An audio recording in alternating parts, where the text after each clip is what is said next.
Martedì 26 settembre, buongiorno Sicilia da Michele Cucuzza e da Angelo Gagliano.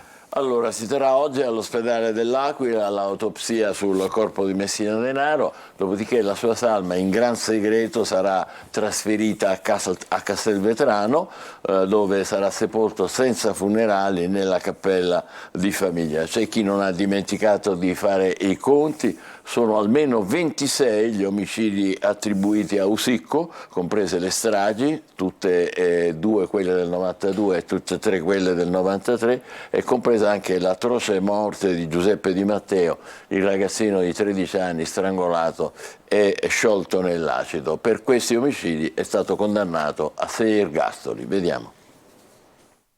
Sarà seppellito nella cappella di famiglia a Castelvetrano il boss Matteo Messina Denaro, morto nell'ospedale dell'Aquila. La cerimonia sarà privata e molto breve. Si terrà direttamente nel cimitero di Castelvetrano, nella stessa cappella di famiglia, dove sarà posto accanto al padre Francesco, capomafia della provincia di Trapani alla fine degli anni '80, morto di infarto durante la latitanza. Per motivi di ordine pubblico e per esigenze investigative la questura di Trapani disporrà alcune misure anche per controllare chi parteciperà all'ultimo saluto. Vietati i funerali pubblici, a prescindere dalle ultime volontà del boss, che aveva lasciato detto di non volere un funerale religioso. Le esequie però dovranno aspettare. La procura dell'Aquila, di concerto con quella di Palermo, ha infatti disposto l'autopsia sulla salma di Matteo Messina Denaro. Verrà eseguita nell'ospedale dell'Aquila. L'ospedale San Salvatore intanto è blindatissimo fin dalle ore immediatamente successive alla morte avvenuta nel cuore della notte. Il boss era stato ricoverato l'8 agosto per l'aggravarsi delle condizioni di salute a causa del tumore al colon. L'autorità giudiziaria, attraverso i carabinieri del ROS, sta gestendo insieme alle autorità sanitarie le procedure post mortem. In particolare off limits è lo spazio che si trova nel sotterraneo del laboratorio di anatomia patologica, dove verrà effettuata l'autopsia da un professionista esterno dell'Università di Chieti. In queste ore si sta lavorando a percorsi protetti per trasportare nel massimo riservo la salma del boss, che è rimasto sempre al 41 bis, il giorno dopo l'arresto avvenuto a Palermo. Per questa delicata operazione conclusiva sono state bonificate alcune zone della struttura sanitaria aquilana. Blindato sarà successivamente anche il trasferimento della salma per il ritorno in Sicilia e la sepoltura. Il boss porta con sé nella tomba i misteri non svelati della mafia stragista corleonese e tutti i segreti su un tesoro che avrebbe accumulato oltre i patrimoni già sequestrati ai suoi prestanome. Un tesoro al quale la procura di Palermo dà la caccia, sicura che c'è ancora tanto da trovare. Tra poco in collegamento diretto avremo il sindaco di Castelvetrano Enzo Alfano. Intanto parliamo purtroppo della morte della donna di Pantelleria che è stata data alle fiamme dal compagno. A quanto pare all'origine di questo orribile gesto ci sarebbe la gelosia. La donna avrebbe rivolto un saluto a un conoscente e questo sarebbe bastato a quell'uomo per compiere questo orrore. Vediamo. È morta Annelisa Fontana, la donna di 48 anni di Pantelleria che nella notte tra venerdì e sabato scorso era stata data alle fiamme dal compagno, il palermitano Onofrio Bronzolino, 52 anni. Annelisa era ricoverata al civico di Palermo. Le fiamme, che avevano provocato ustioni sul 90% del corpo della donna, avevano investito anche l'uomo sul viso e un ginocchio. Annelisa Fontana era stata trasportata in risoccorso e immediato il suo ricovero nel secondo reparto del centro grandi ustioni del civico. Le condizioni erano apparse subito gravissime. Alla paziente ieri era stata effettuata una broncoscopia che aveva evidenziato un aggravamento delle condizioni interne con una diminuzione dell'ossigeno e per questo era stata posta in ventilazione assistita. I medici del reparto hanno fatto tutto il possibile, ma le ustioni di terzo grado che presentava la signora erano davvero gravissime. Pure Onofrio Bronzolino al momento è nello stesso ospedale ma piantonato dai carabinieri perché in stato di fermo per tentato omicidio su disposizione della procura di Marsala che coordina le indagini. Le condizioni di Bronzolino, dice il professore Pirrello, il responsabile del centro grandi ustioni del civico, sono migliorate. Non ha subito danni irreversibili per la fiammata di ritorno al viso, ha ancora le palpebre gonfie. Vedremo cosa accadrà appena il gonfiore diminuisce. Presenta ustioni di terzo grado ad un ginocchio ma non è grave. A Palermo sabato mattina erano arrivati anche l'ex marito della donna e i 5 figli. Annalisa Fontana lavorava in un hotel dell'isola, era molto conosciuta. La relazione con Bronzolino andava avanti da circa 2 anni e in tanti sapevano che era una relazione tossica, ma nonostante questo rimanevano insieme fino a venerdì sera, quando è scoppiata l'ennesima lite in un bar del centro di Pantelleria, poi continuata a casa e finita in tragedia. Per mercoledì alle 19 l'amministrazione comunale di Pantelleria ha organizzato una marcia silenziosa per dire no alla violenza contro le donne. Dunque domani a Pantelleria questa marcia importante delle donne contro la violenza degli uomini su di loro. Angelo, i giornali di che parlano? Ci sarà il pieno di tutto quanto, no? Sì, si parla di Messina Denaro, ma anche di questo ennesimo femminicidio, e noi partiamo proprio dalla Gazzetta del Sud con la pagina interna. Si è fermato il cuore della donna bruciata viva dal compagno, questo è il titolo scelto dal Gazzetta del Sud, bruciata come detto viva dal compagno. Domani a Pantelleria la marcia contro la violenza e il lutto cittadino. Anna Lisa Fontana aveva riportato ustioni sul 90% del corpo, e quindi siamo ripartiti proprio da questa notizia, una notizia che viene ripresa anche dai quotidiani nazionali, non soltanto dalle pagine regionali. Stamattina infatti ne parla anche il Corriere della Sera. È morta in ospedale Anna Lisa, il compagno le ha dato fuoco perché aveva salutato un uomo. Trapani lascia 5 figli, la lite era cominciata per strada davanti ad un bar. Questa è la notizia da cui siamo partiti stamattina per la rassegna stampa regionale. Adesso andiamo a vedere le prime pagine, e non solo, con, vedete, la Sicilia di Catania che ha una foto notizia e si parla di Matteo Messina Denaro. Cosa cambia con la morte di Messina Denaro? Dalle stragi agli affari, questo è quello che scrive la Sicilia. E poi il direttore Antonello Piranio, la stoccata vincente che manca, questo è il suo editoriale. Ma gli approfondimenti stamattina sono davvero tantissime le notizie. Sorella e figlia al Capezzale nelle ultime ore, poi io vivo libero, lui è morto, a parlare il parente ribelle. Poi sul web, post di cordoglio oltraggiosi, la Chiesa adesso se le vedrà con Dio. Questi sono, diciamo, gli approfondimenti che troviamo nelle pagine interne del quotidiano La Sicilia, che poi in prima pagina ha questa foto, quest'altra foto catacrack, perché sottolinea ed evidenzia come ieri sera il Catania abbia fatto crack, pienone, fa rima con delusione in questa circostanza. Il Foggia sbanca il Massimino, i rossazzurri incassano il secondo KO interno stagionale ed è un avvio di campionato decisamente in salita per quanto riguarda i rossoazzurri. Poi ci sono anche notizie di carattere economico, con il PNRR rimodulato, la ZES unica al sud, ne abbiamo parlato nei giorni scorsi, così la Sicilia diventerà centrale. E si parla anche di migranti, che è il tema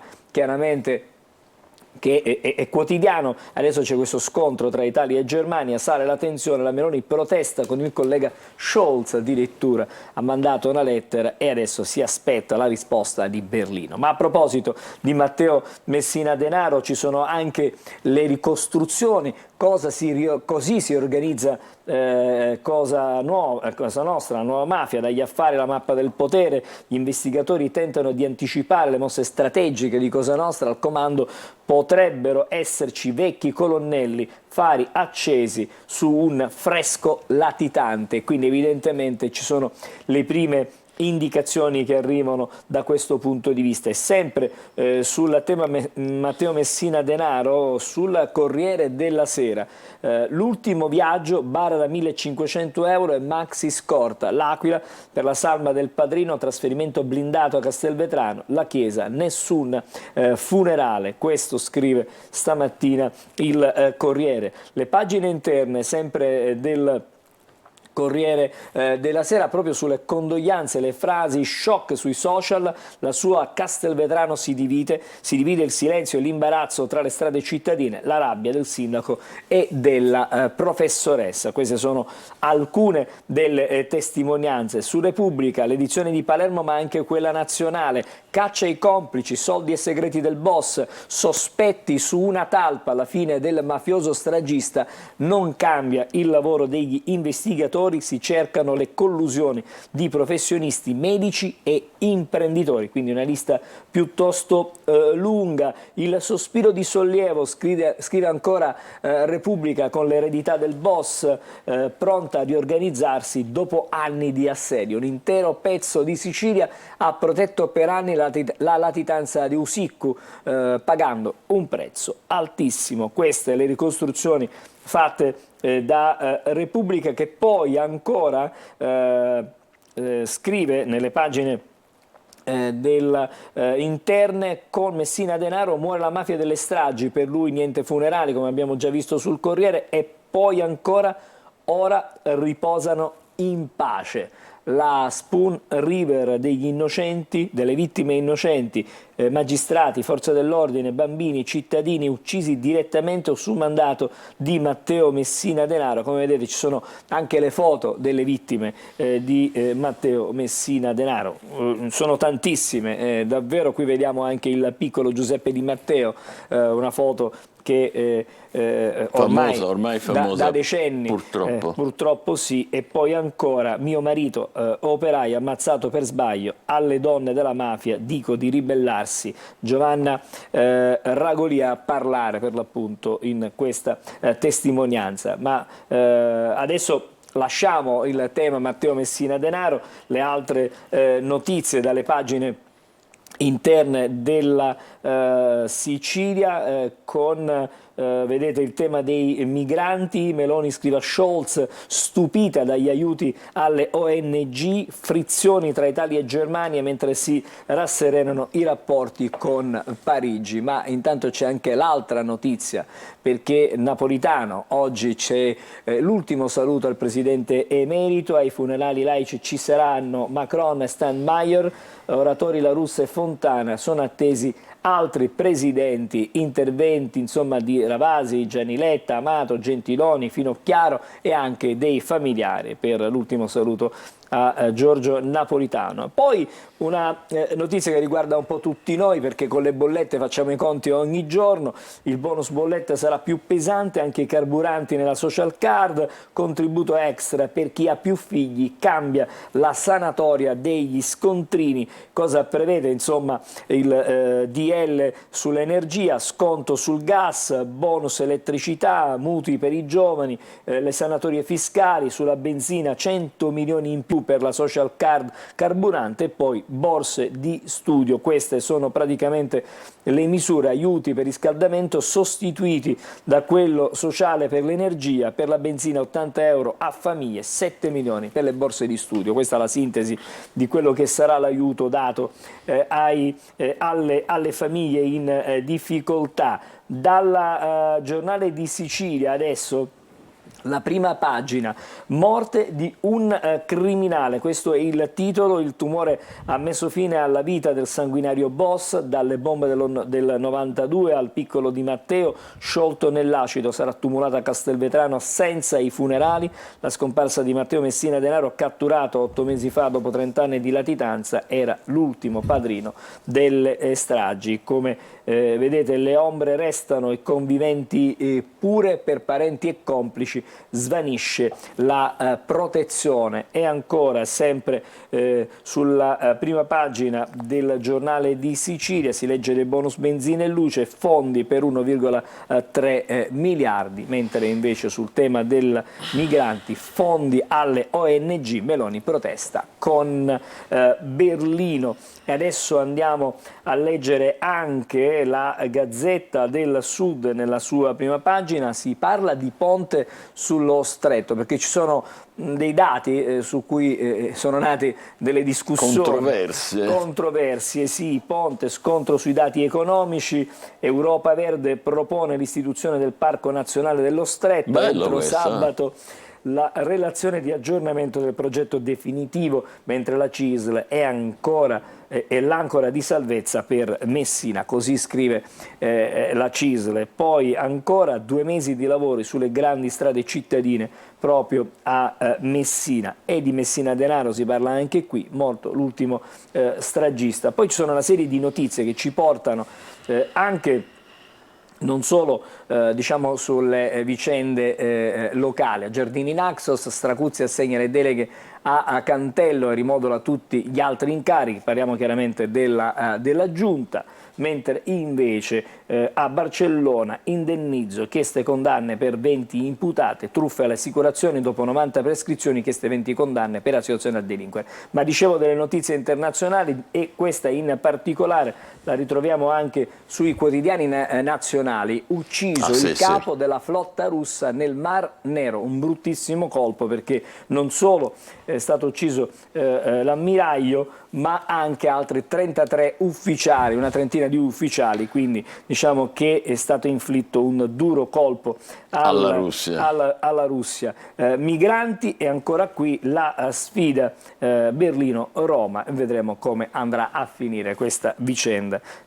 Chiaramente ci saranno altri capitoli, altri episodi, ne leggeremo di questo negli altri giorni. Poi una notizia che riguarda in qualche modo insomma, tutti noi, perché il regolamento per le auto Euro 7, tempi più lunghi, e l'Italia esulta in qualche modo. Mi fermo qui. Bene, ci fermiamo qui, fra pochissimo altri quotidiani nazionali, anche se alcuni li abbiamo già cominciati a vedere. State con noi, buongiorno Sicilia, a tra poco.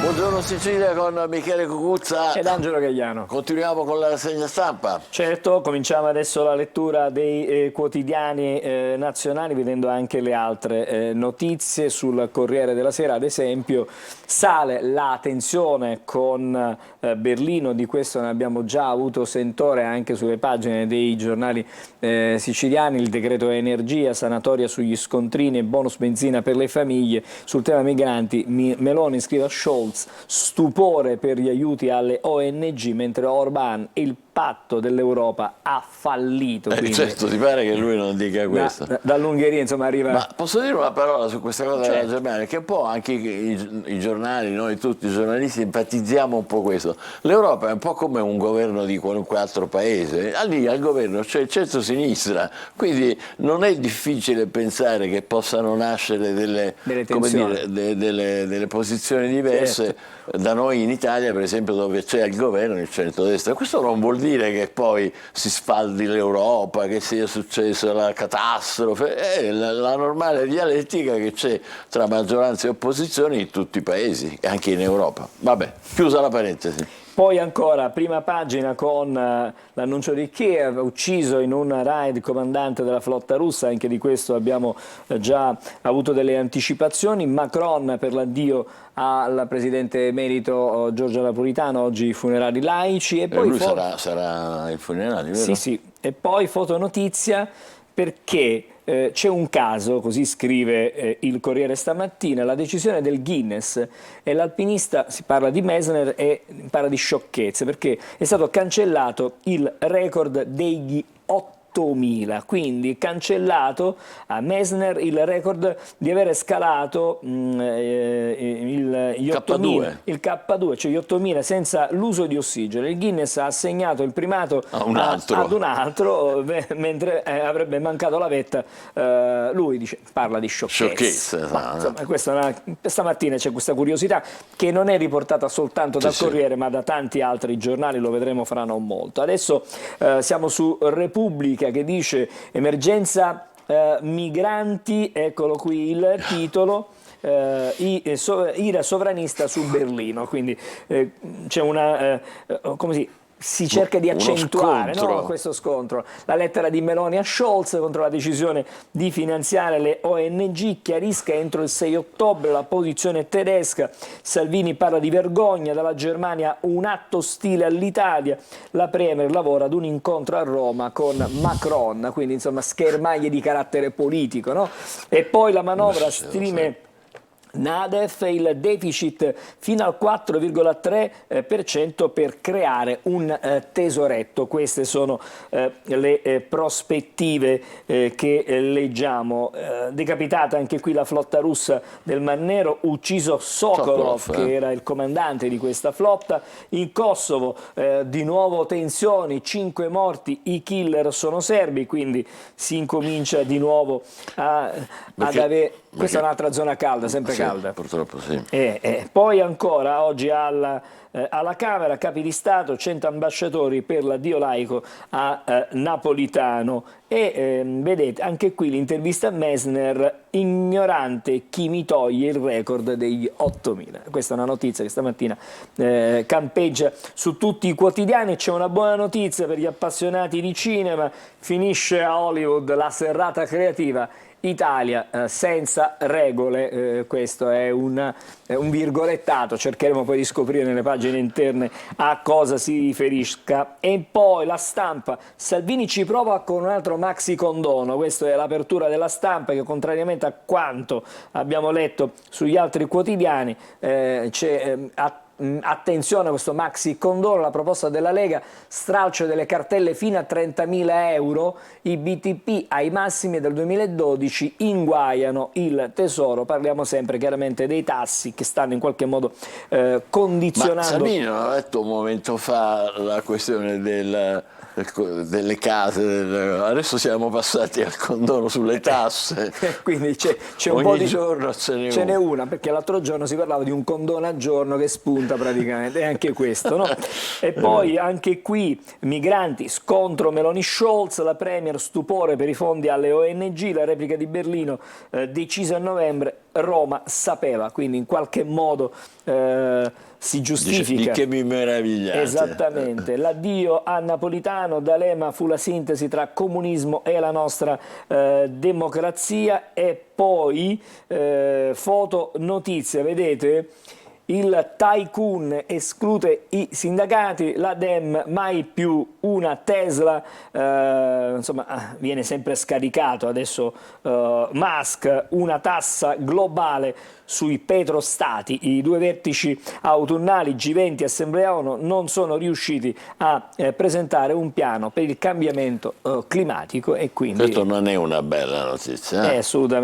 Assolutamente no. E poi lasciamo La Stampa, siamo sul Messaggero, e qui ci sono due titoli di apertura, uno sul caro prezzi, perché aiuti alle famiglie fino al 31 dicembre, quindi sono stati prorogati i bonus, licenze salve per i negozianti se saldano i conti con il fisco, quindi la norma in qualche modo è stata aggiustata. E poi aiuti alle famiglie fino al 31 dicembre per bollette e benzina, salvi 50.000 piccoli negozi, ravvedimento operoso e niente blocco della licenza a chi non ha emesso gli scontrini. Quindi anche qui in qualche modo si prova un a aiutino. Esattamente. Poi l'altro titolo forte di giornata: migranti, tensione Roma-Berlino, lettera della Premier Meloni a Scholz: stupiti dai vostri fondi alle ONG, Salvini atto ostile, la Germania blocca l'intesa dell'Unione Europea sui rimpatri, Tajani a Parigi con la Francia, ora c'è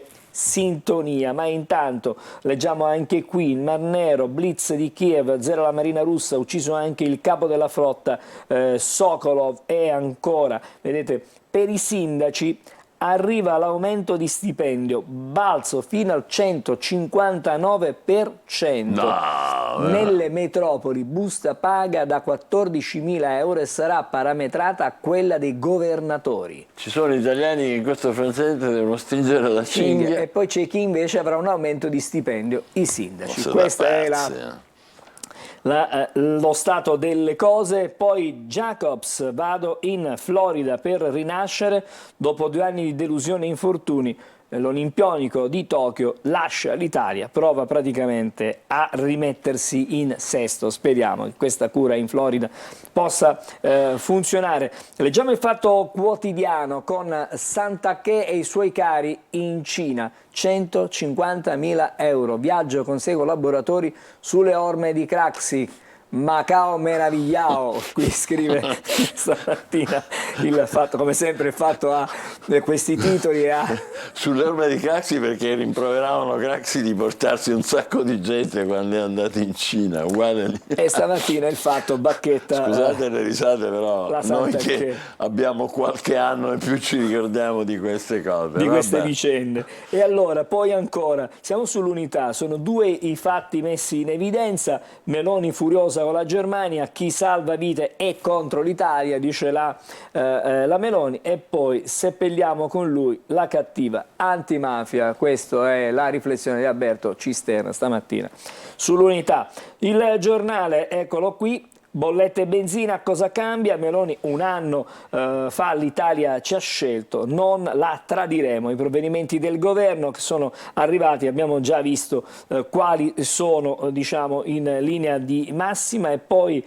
c'è una foto con la Premier al Salone Nautico che sperimenta il simulatore della Marina, e c'è Osho Già che... rido perché ho letto che dice: se superi sto quadro poi all'ultimo combatti contro le ONG. Quindi, insomma, cioè, che è un po' il tema del momento. Esattamente. Poi Il Tempo, che va a parafrasare anche il titolo di una famosa trasmissione televisiva: c'è posta per Scholz, lettera di fuoco di Meloni a Berlino per i soldi alle ONG, così più partenze e tragedie. La premia alla Germania, l'assistenza a terra, fatela a casa vostra. Questo è quello che scrive. L'Italia ora fa asse con Parigi, Tajani vuole in Francia per una linea comune. E poi l'Europa dà ragione a Salvini sul blocco dell'Austria ai nostri tir. Anche Ce qui n'è un'altra qua che dice: oh, se serve basta che ci fai un fischio e noi partiamo. Che sono gli Appini. No, non ci posso credere. E poi l'ultimo titolo, se abbiamo il tempo, probabilmente con Libero, che stamattina attacca in qualche modo Saviano per un suo Twitter ieri, per un suo post. Per Saviano siamo tutti mafiosi, a proposito di Matteo Messina Denaro. Poi una notizia che ha soltanto Libero oggi: una sfida tra jet russi e italiani sopra la Polonia. C'è stata un'intrusione nello spazio aereonato e i nostri aerei sono partiti i nostri, sono intervenuti per, diciamo, riportarli entro, diciamo, fuori dai confini. farli uscire dal cielo polacco. Beh, ci fermiamo qui. D'accordissimo. Allora, tra pochissimo ci sarà il sindaco, come vi ho detto, di Castelvetrano, ma intanto adesso c'è il meteo, poi c'è un'anticipazione importante. State con noi, buongiorno Sicilia. Un saluto e ben ritrovati da Sofia Inglese di Trebi Meteo. Nella giornata di martedì ampi spazi soleggiati, al centro-nord qualche nuvola in più di tanto in tanto sulle regioni del centro, ma senza conseguenze. All'estremo sud invece residua instabilità. Residua instabilità che interesserà dunque anche la Sicilia, con piogge e temporali sparsi, ma in attenuazione serale. Il tempo infatti nella giornata di mercoledì sarà in graduale miglioramento. La ventilazione a tratti sostenuta, con mari infatti localmente anche molto mossi. Temperature massime che si manterranno pressoché stazionarie, con punte intorno ai 26-27 gradi. Nella giornata di mercoledì, come dicevo, il tempo sarà in graduale miglioramento, con cieli sereni o parzialmente nuvolosi, qualche residuo fenomeno al primo mattino, in esaurimento poi nelle ore pomeridiane. La ventilazione ancora a tratti sostenuta, con mari da poco mossi a localmente mossi e specie al largo. Temperature massime di conseguenza in ripresa, con punte che potranno andare anche oltre i 27-28 gradi. Ulteriori dettagli vi attendono come sempre sull'app di Trebi Meteo. De waar is deze straat in de Vidania? Er zit moest in de straat, no. Russo. Tedesco. No, russo. Russo, niente. Formiamo così. Sempre nella vita, perché si chiama sale. Che sale dovrebbe essere così. Aspetta già un pochettino, così. Ma che bontà! Ma che bontà! La zucchina no. E allora? La smettete di litigare tutte e due? Quando si mangia? Tutti i giorni su Antenna Sicilia. Infatti tutti i giorni prima del TG non perdetevi il nostro nuovo programma di cucina C'è chi la vuole cotta alle 12:30 e alle 19, naturalmente su questa rete, su Antenna Sicilia. Angelo, continuiamo con un po' un'occhiata ai giornali. Sì, andiamo sulla Stampa a proposito di migranti, perché la Stampa ha una cartina dell'Italia, l'Italia dei CPR. Il governo... bello, così finalmente capiamo dove li mettono. Questa è la cartina che viene disegnata, la mappa delle possibili, attenzioni, sedi, perché ancora evidentemente non sono ufficiali. al momento in Sicilia non ne sono indicati. Non c'è messa. Non c'è, Eppure dovrebbe essere, noi l'abbiamo già visto. lo so, però questo è quello che, forse quelli che nasceranno probabilmente. Forse non lo sanno neanche loro comunque, ancora. guarda, in questo momento un po' tutta l'Italia, alcune regioni sono però contrarie.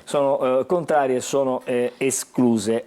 Cosa possiamo dire? Possiamo dire che il governo vuole almeno un centro di permanenza per il rimpatrio in ogni regione, da Ventimiglia a Bolzano, Perugia e Crotone, ecco dove potrebbero sorgere, e poi c'è Federica, i governatori contrari sono le strutture più sicure, parla il governatore dunque Federica, che dice insomma e lui è favorevole ci si può affidare. Sempre a proposito di migranti, il titolo è forte stamattina sulla Stampa, bocciato il pizzo di Stato, perché Bruxelles è pronta a chiedere all'Italia di rivedere la garanzia di 5.000 euro da versare per evitare la detenzione. Non è in linea con la direttiva dell'Unione Europea. Come dire, non ne azzeccano una, ma com'è possibile? Guarda, poi c'è una classifica che insomma mette insieme quanto si guadagna nei paesi ritenuti sicuri secondo le norme dell'Unione Europea. Questo è il salario medio mensile. In Albania 500 euro, in Algeria 310, in Bosnia 650, Costa d'Avorio 200, insomma fa una classifica.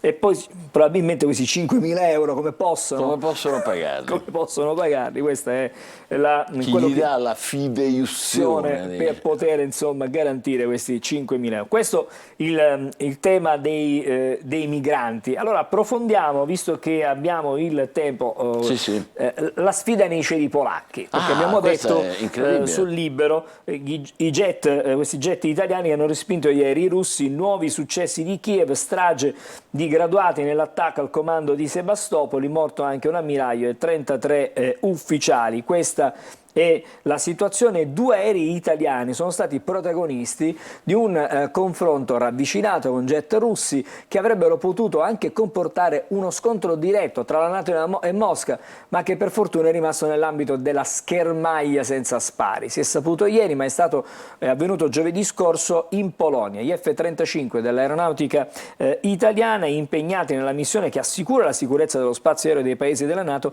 hanno intercettato e respinto 2 caccia russi rischierati sulla base aerea di Malbork. Una coppia di caccia F-35A della Task Force della Air 32esima Wing si è alzata in volo per un Alpha Scramble, cioè una missione aerea per l'identificazione lo scopo di intercettare per l'appunto questi 2 veicoli. Ma non potevano che ritirarsi gli aerei russi, è chiaro, perché evidentemente è stata una provocazione o comunque un tentativo di a cui noi abbiamo risposto prontamente come NATO e non potevano che andarsene via dallo spazio polacco. È qualche buona notizia adesso cerchiamo di leggerla a proposito degli Euro 7, perché c'è la retromarcia dell'Unione Europea, via libera alla linea soft del governo, il Consiglio accoglie la proposta di mediazione di Spagna e Italia, restano infatti i limiti degli Euro 6, l'entrata in vigore slitta di 2 anni e quindi in qualche modo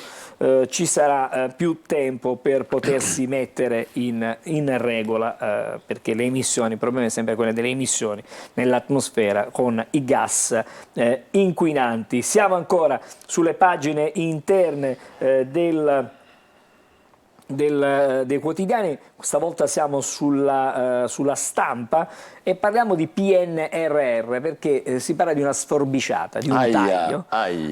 Questa riguarda i progetti del 2023, 13 rinviati, 6 cancellati, c'è la protesta di De Caro, il governo spieghi come pagheremo le opere, i soldi di terza e quarta rata decisivi per la manovra, l'ipotesi deficit, lo abbiamo già detto, al 4,2%. No, questo è curioso perché tu avevi annunciato Fitto qualche giorno fa diceva che non avremmo perso neanche un euro, e qui invece la situazione, a quanto pare li si perdono. Guarda, il calendario dei pagamenti è tutto qui, quelli che sono andati a buon fine già sono in verde. Poi la terza rata erogati entro la fine del 2023, 18,5 miliardi, via libera della Commissione europea. La quarta rata è di 16,5 miliardi, ok alle modifiche proposte dal governo, ma ancora non definitive. Non definitive, perché non c'è il via libera, diciamo, della Commissione europea. Poi ci sono una serie di rate che dovrebbero arrivare, nel 2024 sono 2, nel 2025 sono altre 2 e altre 2 nel 2026. Staremo a vedere. Il problema è che i comuni dicono: ma scusate, avevamo già fatto una serie di progetti, in alcuni casi sono anche già stati spesi lavori, soldi, no? E improvvisamente ci dite che non ci sono più. Vedi qui, tensione tra Salvini e Fitto, sostenuto dalla Meloni. Ci fermiamo qui, adesso andiamo in pubblicità e fra poco avremo una gloria siciliana ai nostri microfoni, Monica Solarino, imprenditrice di successo. State con noi, buongiorno Sicilia.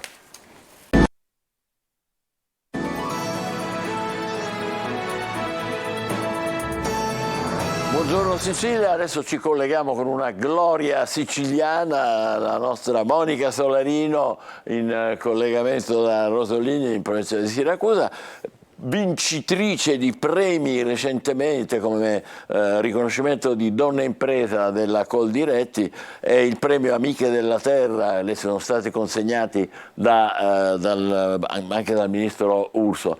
Buongiorno, benvenuta, complimenti, che meraviglia quelle arance alle sue spalle che fanno mangiami, ci vorrebbero buongiorno proprio. A tutti voi, buongiorno a lei, dottore Cucuzza, e alla trasmissione Antenna Sicilia per avermi dato oggi la possibilità di appunto condividere con voi e con tutta Italia qualche giorno fa, e grazie a Coldiretti Sicilia e Coldiretti Nazionale per il premio che mi è stato appunto conferito dal ministro Urso, che sono stata veramente onorata di questo premio per la nostra imprenditorialità aziendale nell'esportare il nostro prodotto, la nostra terra, come ho detto nel nostro video, la nostra terra, i nostri profumi di Sicilia in tutta Europa. Ecco, allora la interrompo io, mi scusi. Allora, sì. Lei è premiata per tantissime cose, agrumi biologici, olio extravergine d'oliva, fa anche cosmetici, che esporta persino in Israele, che è un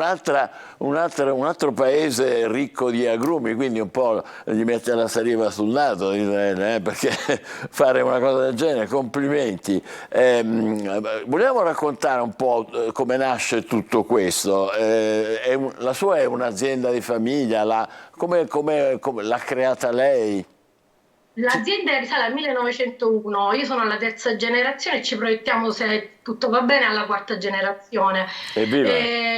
Ovviamente, come diciamo noi proprietari terrieri del Sud Italia, si è tutti, bene o male, si è produttori di agrumi e si dava ai venditori. Nel 96 abbiamo deciso, grazie all'intraprendenza di mio padre Vincenzo con mio zio Luigi e insieme a noi figli, di voler esportare di aprirci verso nuovi canali, quindi direttamente a marchio nostro nei canali all'estero. Abbiamo iniziato con la prima fiera, che era a Norimberga, dove ci fu un po' di scetticismo, nei primi anni non abbiamo fatto niente, e poi negli anni a seguire ovviamente la perseveranza, l'essere presenti, garantendo soprattutto con la nostra faccia, ci mettiamo la faccia sulla qualità dei nostri prodotti, siamo riusciti con fermezza ad entrare in questi canali di vendita.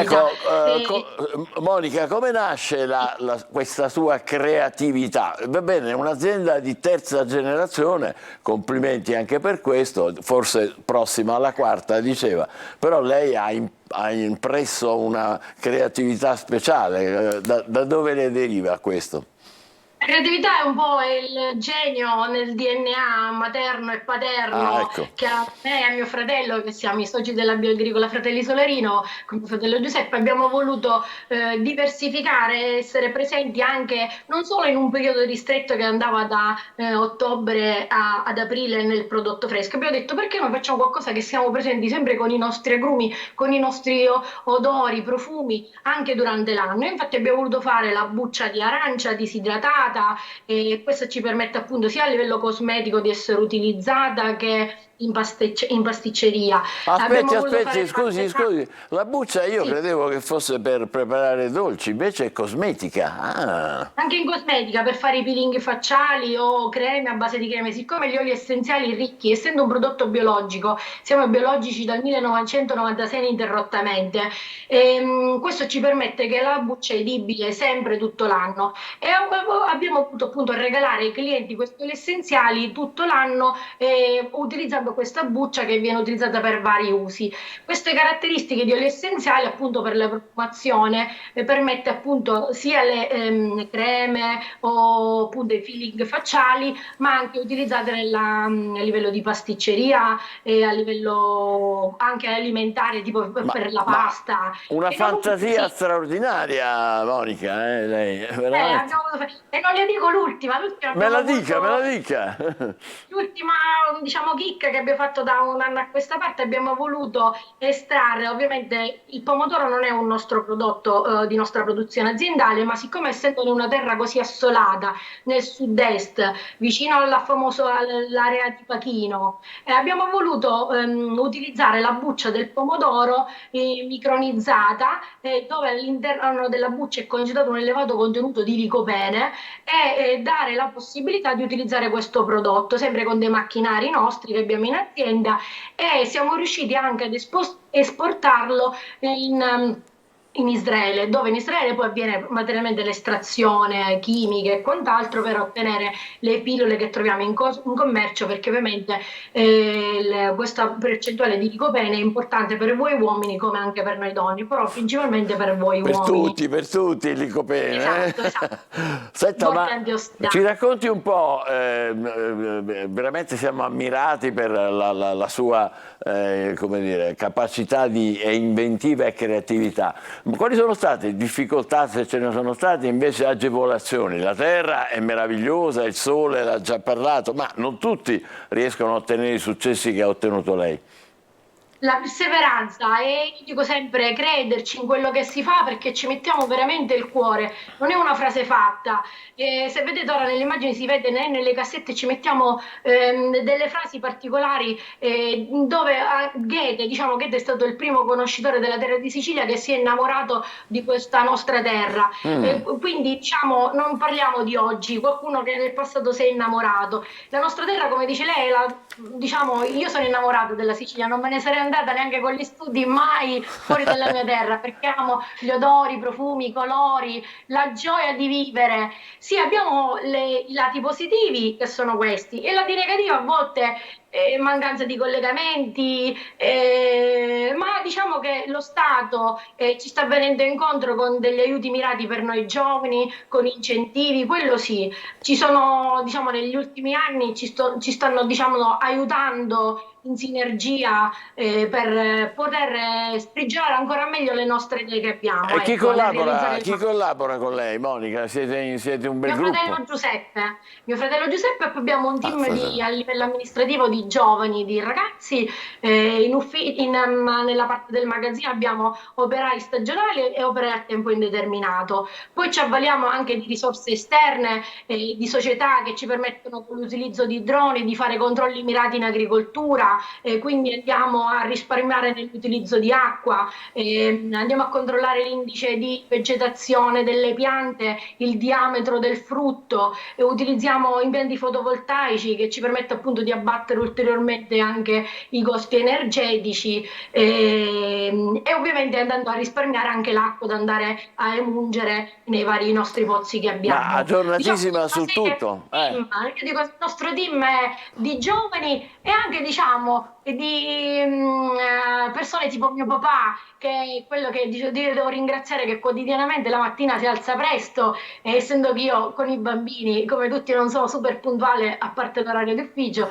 ma se non ci fosse anche lui, che la mattina con perseveranza, soprattutto con tanta perseveranza, gira gli appezzamenti. Il papà si alza per primo, ancora. E ci pacchetta, non mi vergogno a dirlo perché c'ha sempre da ridire con noi, però lo fa per noi perché è un motivo che ci sprona, e ci vogliono queste persone perché ti fanno uscire sempre il massimo, il 100% di quello che però, fai. Monica, ci dica la verità, tutta questa gamma di invenzione, di creatività nasce anche dal fatto che lei viaggia, si muove, non è soltanto, come dire, patrimonio della nostra terra e del nostro sole che vedo alle sue spalle esaltato da Solarino, è vero? E anche, significa anche essere aggiornati da tutti i punti di vista, quindi lei si muove frequentemente, giusto?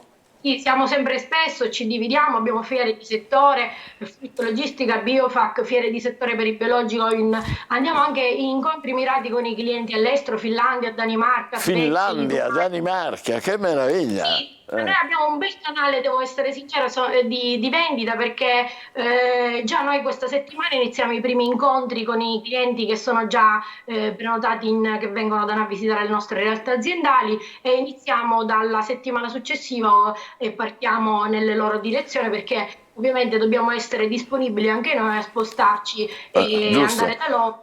L'ultima E la domanda, possibilità di Monica, fare- facendole della sera ancora di i complimenti, si considera un esempio anche per gli altri, quelli che i suoi vicini di Agrumeti o i siciliani in generale? Non ho sentito, dottore, può Si ripetere? considera un esempio, dico, è un esempio per gli altri, uno stimolo anche per... Sono onorata e spero che i giovani, le nuove generazioni possano sempre dare il 100% di quello che fanno, e soprattutto ci devo mettere il cuore. Se non ci metti il cuore si fa poco. Sante parole, grazie Monica Solarino, imprenditrice di grande successo, complimenti anche a tutti i suoi collaboratori dalle parti di Rosolini, Siracusa. Davvero meraviglioso tutto questo. Facciamo una pausa e poi fra poco ci trasferiremo a Palermo, dove invece parleremo di un'emergenza, emergenza crack. State con noi.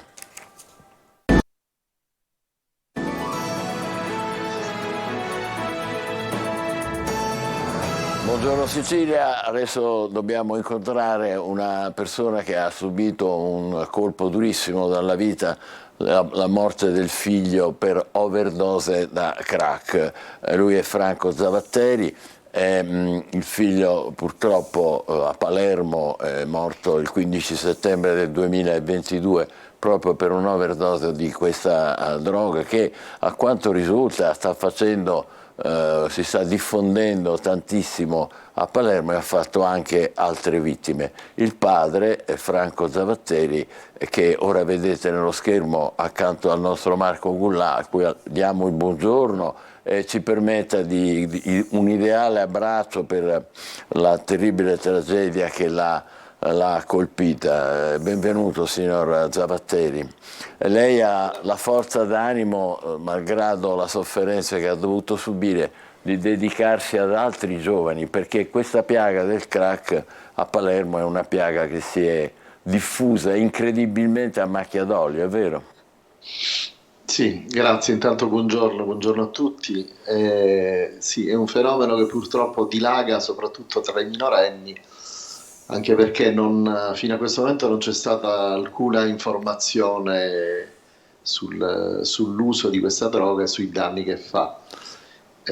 Io, da quando purtroppo ho dovuto subire questa tragedia, ho ritenuto un obbligo morale, un obbligo civile, quello di informare genitori e ragazzi, andando soprattutto nelle scuole. Ora in questi giorni andrò al liceo Galileo Galilei qui a Palermo e poi al Pareto, e poi ho ricevuto richieste da altre scuole, perché è giusto che i ragazzi vengano informati su questo enorme problema che sta dilagando sempre di più. Prima di lasciarla al nostro Marco Gullà, le faccio solo una domanda ancora che riguarda il suo bellissimo progetto, ci consente di dire con tutta ammirazione possibile, per l'idea di costruire la casa di Giulio. Non so se si sente già di volerci accennare qualcosa.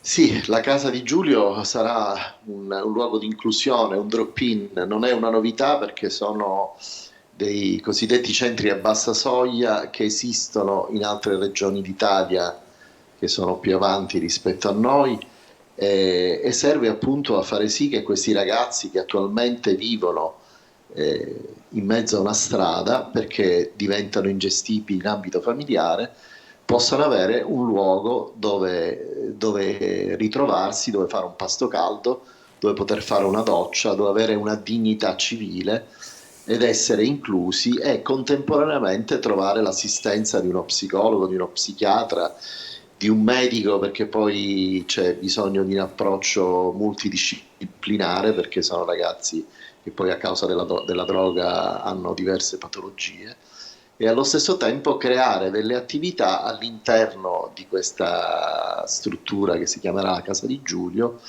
che sia pittura, che sia strumentistica musicale, tutto ciò che può servire ad aiutare a supportare questi ragazzi e cercare di portarli in una direzione diversa laddove è possibile, perché non dimentichiamo che il crack fa dei danni irreversibili soprattutto al cervello. Esatto.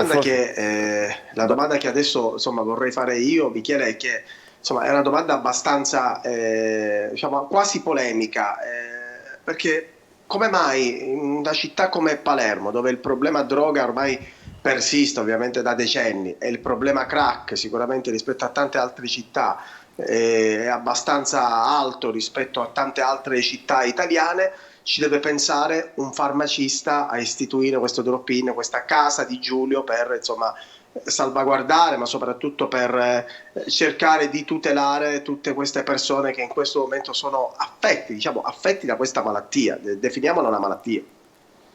Sì, appunto, è quello che vorrei affermare anch'io. L'uso di sostanze stupefacenti non deve essere considerato una colpa, purtroppo questo me l'ha insegnato mio figlio, ma è una patologia e come tale va affrontata e va approcciata. Però ci ha pensato un farmacista e non la politica in questo caso.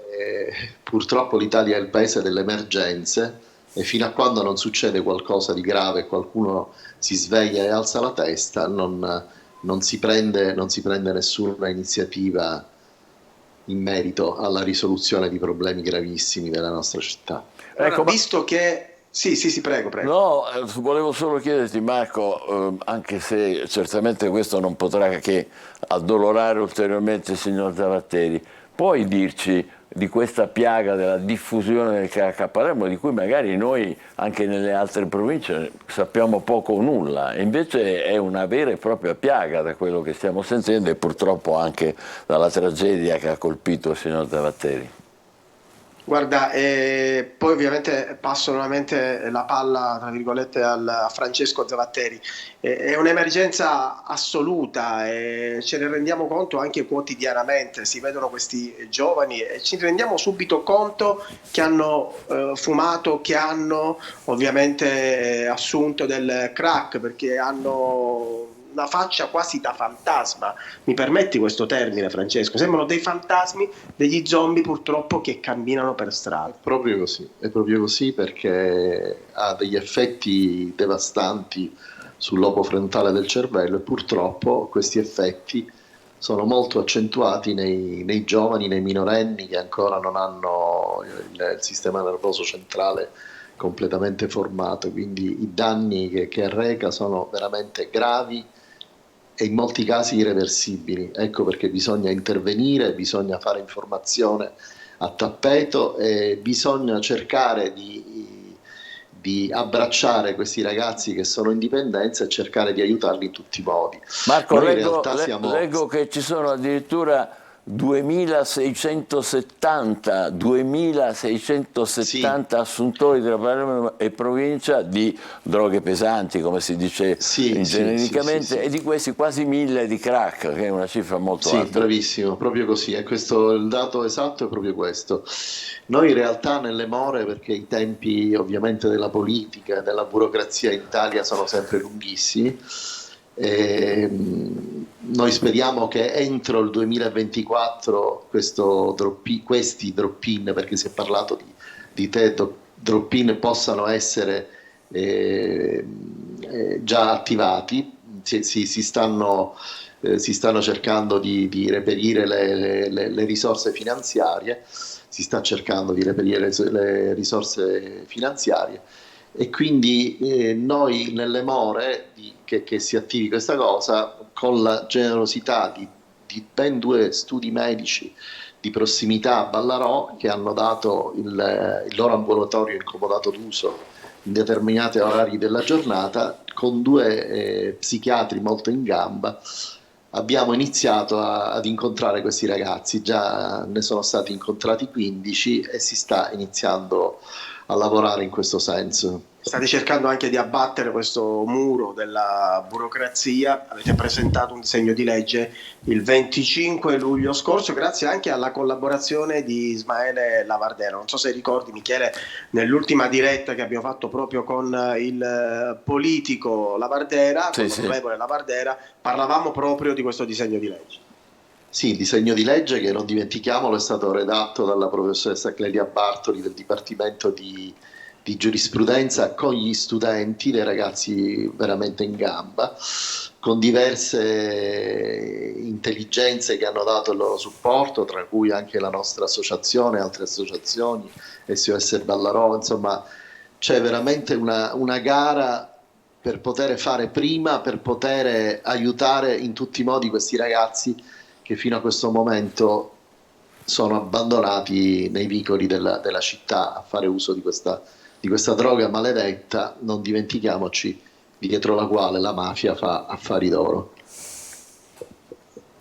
Michele. Ma uscire dalla dipendenza è, come dire, un percorso complicato, sappiamo, le droghe pesanti, immaginiamo lo sarà altrettanto per quanto riguarda il crack. Il dottor Zavatteri è certamente una persona qualificata ed esperta, avrà bisogno comunque di un apporto di specialisti, di amici, di sostenitori. Le competenze fortunatamente non mancano, è una gara di solidarietà. Io vivo nel mondo medico, nel mondo dei farmacisti, e tutti hanno dato veramente, stanno cercando di dare una mano. Ci sono diversi medici, diversi specialisti, diversi psichiatri, psicologi, assistenti sociali che sono pronti a fare la loro parte per aiutare questi ragazzi. Noi aspettiamo soltanto che si possa aprire e cominciare a funzionare la casa di Giulio, le case di Giulio, o meglio le case di Giulio, Noemi e Diego, che sono i tre ragazzi che più recentemente hanno perso la vita a causa del crack. Diego era un carissimo amico, era un amico fraterno di Giulio, tra l'altro aveva scritto un pezzo trap bellissimo. È morto prima o dopo? È morto 2 mesi e 10 giorni dopo la scomparsa di Giulio.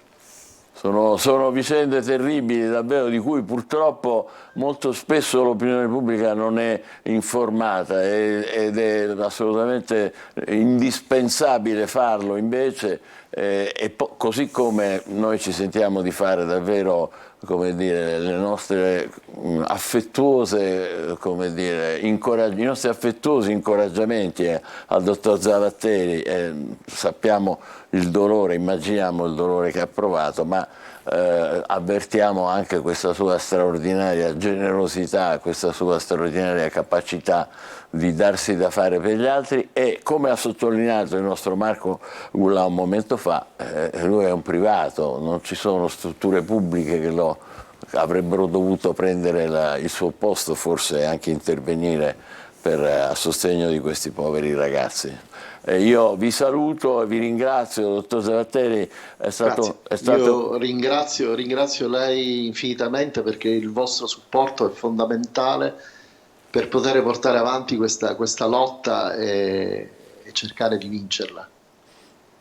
Certamente. Grazie e buona giornata. Grazie a lei e naturalmente seguiremo gli sviluppi della costruzione delle case di Giulio, che ripetiamo sono iniziative di persone singole, non c'è un supporto che secondo noi, come diceva giustamente anche Marco, ci dovrebbe essere da parte delle istituzioni locali e non soltanto, soprattutto per chi vive la sofferenza terribile di perdere un figlio a causa di questa droga orrenda che si chiama crack. Facciamo una pausa, ci occupiamo adesso di tutt'altro, come succede sempre nei programmi televisivi, e poi dopo parleremo ancora con Angelo dei Quotidiani. State con noi, buongiorno Sicilia. Si vede a Pirandello, tenga così. Allora, si copre la luce alla tarma e col coltello d'acciaio, vedi, d'acciaio, da dietro, si uccide la tarma. Perché la tarma dice: che è successo? Capito? Perché vede la luce. E tu l'ammazzi, capito? Si fa solitamente si fa con giacche di lana vergine. Tu sai qual è la lana vergine? La lana delle pecore brutte. Allora, tieni così, allora, tieni forte, Rosa, tieni forte. Forte, tieni forte. Forte. Ecco, vedi? La tarma è uccisa. Ti pare poco? Vedi, la tarma è uccisa, vedi? Vedi che la tarma è uccisa? E tu hai un abito primaverile, forse ho sbagliato, no, un abito primaverile, vedi? Però, caro Rosario, basta dire le famose parole magiche,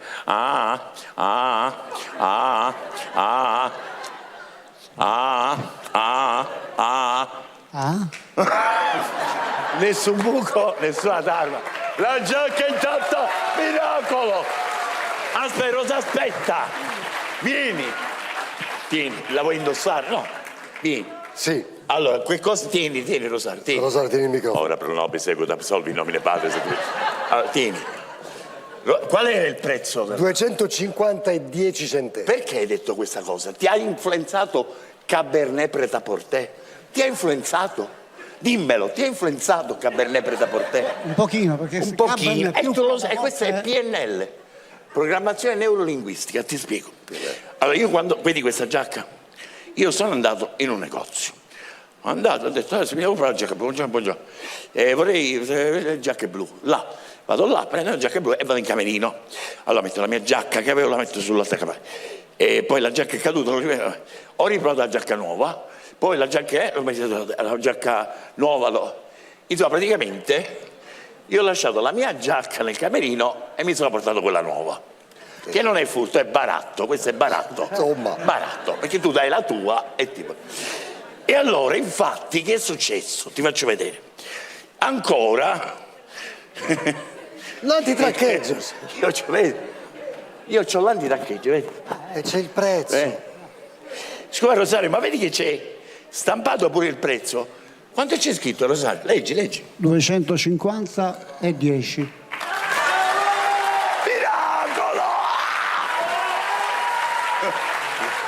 Fai vedere.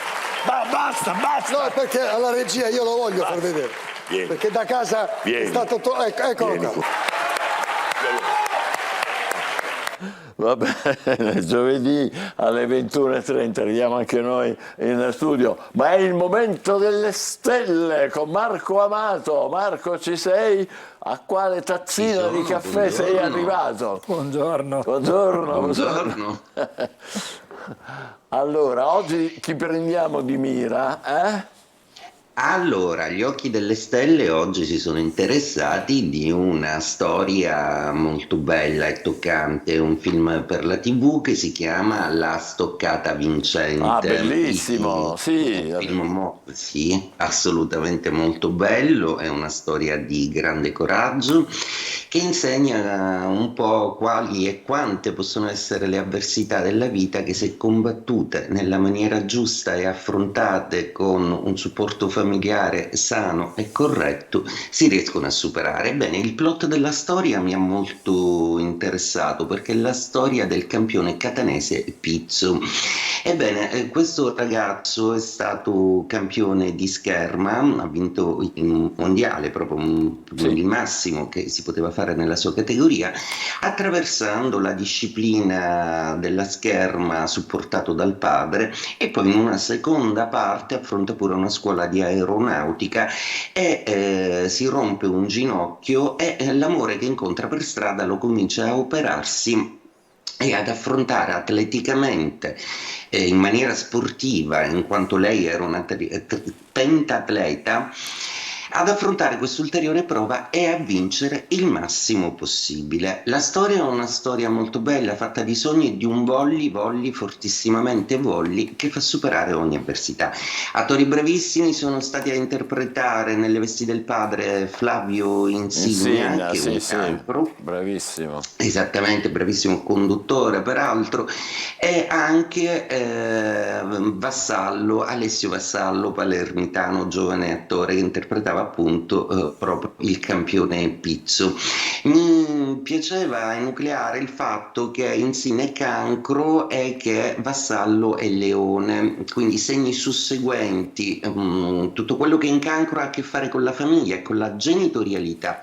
Il Leone è esattamente l'io che nasce, ovvero quale soddisfazione più grande per un genitore riuscire a creare una persona indipendente, con una personalità propria, valida, dare sì gli insegnamenti, ma creare una personalità che sappia attraversare la vita con il coraggio di superare ogni avversità.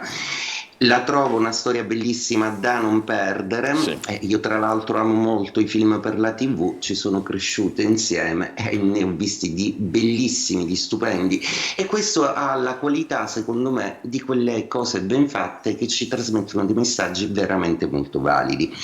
Oggi luna in Acquario, una luna molto volitiva, sempre per rimanere in argomento, che quindi spingerà Gemelli, Bilancia e Acquario a prendere delle decisioni importanti, a muoversi. Oggi velocità mentale per i Gemelli, valutativa per la Bilancia, Acquario sempre impelagato in mille preoccupazioni che dovrebbe far bene un po' a scevrare, perché c'è un po' troppo per adesso su di voi.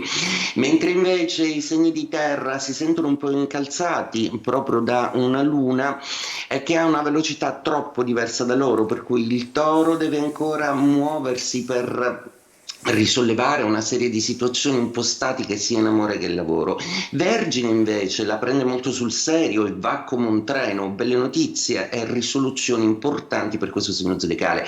Capricorno, il grande imprenditore e lavoratore dello zodiaco, oggi finalmente fa cassa e quindi è una giornata di rederazione per i Capricorno.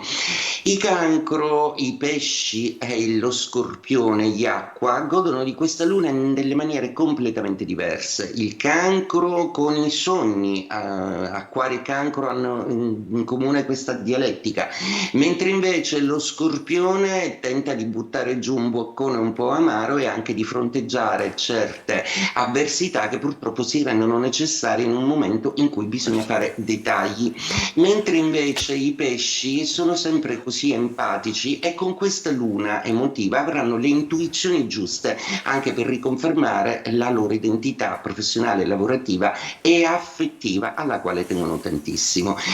I Fuoco si nutrono di questa luna d'aria, in particolare l'Ariete in senso amicale avranno il supporto degli amici, un po' meno il Leone perché d'opposizione, quindi il Leone forse dovrebbe prendere in considerazione che a volte delle responsabilità nei rapporti professionali e affettivi dipendono molto anche da Sua Maestà, mentre invece il Sagittario per ultimo ha una giornata dinamica e piena di comunicazioni importanti. Oggi è ottimo per concludere affari e fare degli scambi immobiliari. Detto ciò, vi auguro un'ottima giornata. Grazie Marco, anche a te, evviva, buon caffè, buon caffè. Allora Angelo, vogliamo dare ancora un'occhiata ultima ai giornali? Guarda, stamattina chiudiamo con una pillola di sport, di calcio, perché ieri c'è stato questo stop, forse inatteso probabilmente, per il Catania Picco, qualcosa non va, scrive Giovanni Finocchiaro stamattina sulla Sicilia. I rostazzurri tengono bene per un'ora ma non sfondano. Chiricò colpisce una traversa, poi i pugliesi passano con Martini, c'è stato l'assalto finale, non è arrivato il pari e nel recupero hanno i pugliesi raddoppiato. È finita 2-0, brutta seconda sconfitta interna stagionale per la squadra di Tabiani, non basta il sostegno del pubblico che alla fine fischia e anche contesta la squadra. Un inizio di campionato in salita. Permettimi di dire che stasera affronteremo il tema nel corso di Corner a partire dalle 20:45 su Telecolor. Ti seguiremo. Cercheremo di sviscerare i perché. Necessario capire meglio. D'accordo, intanto noi andiamo a vedere cos'è capitato un po' di tempo fa, sempre il 26 settembre come oggi. Nel 1902 Modica fu devastata da una violentissima alluvione che ha distrutto gran parte della città, che è stata quasi poi in seguito interamente ricostruita. Ecco, vedete le immagini incredibili, ecco, dei guasti provocati nel 1902. Siamo nel 1957, sempre 26 settembre, a Broadway debuttò lo spettacolo che ha fatto la storia del musical West Side Story, una moderna rivisitazione del classico dramma di Shakespeare, Romeo e Giulietta. Richard Nixon si trova a concorrere come candidato repubblicano, guardate qua, ecco il duello con Kennedy, contro l'uomo nuovo che era John Fitzgerald Kennedy. Il 26 settembre del 60 queste due figure entrano nella storia. A Chicago va in onda il primo dibattito televisivo fra i due candidati alla presidenza degli Stati Uniti. Aggiungo una cosa, mentre Kennedy era completamente a suo agio, bello, giovane, fresco, Nixon fu bocciato, diciamo, dall'audience perché si vedeva che sudava mentre faceva il dibattito, mentre Kennedy assolutamente disinvolto lo attaccava. Poi, il 26 settembre del 69, i Beatles, eccoli qua, guardate, pubblicano Abbey Road, il loro 12° album, anticipatore dei tempi, capolavoro assoluto, con successi come Come Together di Lennon, Here Comes the Sun di George Harrison, insomma, pezzi indimenticabili.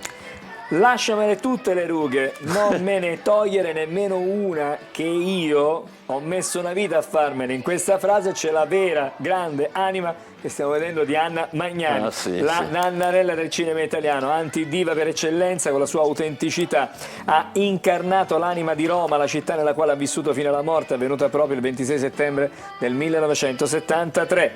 E adesso siamo al 26 settembre del 1986, quando nasce un'icona dei fumetti italiani, Dylan Dog, lo state vedendo, l'indagatore dell'incubo, giacca nera, camicia rossa e anche i jeans. Il suo volto è ispirato all'affascinante Rupert Everett, un successo che ha conquistato tanti lettori, e pensate che tra questi c'era anche Umberto Eco. Niente meno. Il 26 settembre del 97 un forte sciame sismico scuote l'Umbria e le Marche. Purtroppo Fabriano, Assisi, Serravalle, le città più colpite, ci sono 11 vittime, ma il patrimonio artistico subisce dei danni irreparabili. Ad esempio la Basilica di San Francesco d'Assisi perde la sua preziosa volta del XIII secolo, dipinta niente meno che da Cimabue, il maestro di Giotto. Sempre il 26 settembre del 2008 il mondo del cinema perde una leggenda, Paul Newman, guardate che bello, che bravo, meraviglioso. Gli occhi azzurri più celebri di Hollywood si spengono, dalla gatta sul tetto che scotta, lo spaccone, è stato protagonista di film indimenticabili, davvero, è bellissima anche questa foto. Ha attirato l'attenzione dei media internazionali l'arcivescovo cattolico, lo state vedendo nella foto, Monsignor Milingo, che si è sposato schierandosi contro le norme del diritto canonico che impongono il celibato ai sacerdoti. 26 settembre 2006 il Vaticano scomunica così l'arcivescovo insieme ai 4 vescovi da lui ordinati, anche loro coniugati. Si è sposato? Si è sposato, sì. Complimenti, bellissimo, non me lo ricordavo. 26 settembre, infine, nasce un'altra star del 54, eccola qua, Olivia Newton-John, nata in Inghilterra ma cresciuta in Australia, nome indissolubilmente legato al musical Grease, ma Olivia è stata anche premiata con 4 Grammy e 18 dischi di platino. Un dettaglio curioso, suo nonno materno è Max Born, scusate, niente meno che il premio Nobel per la fisica. No, non lo sapevo, Born, Barbara Matti. Ascoltiamola in una delle sue indimenticabili hit degli anni 80, Physical, e con questo vi lasciamo e vi diamo appuntamento a domani. Buongiorno Sicilia e buona giornata. Buona giornata.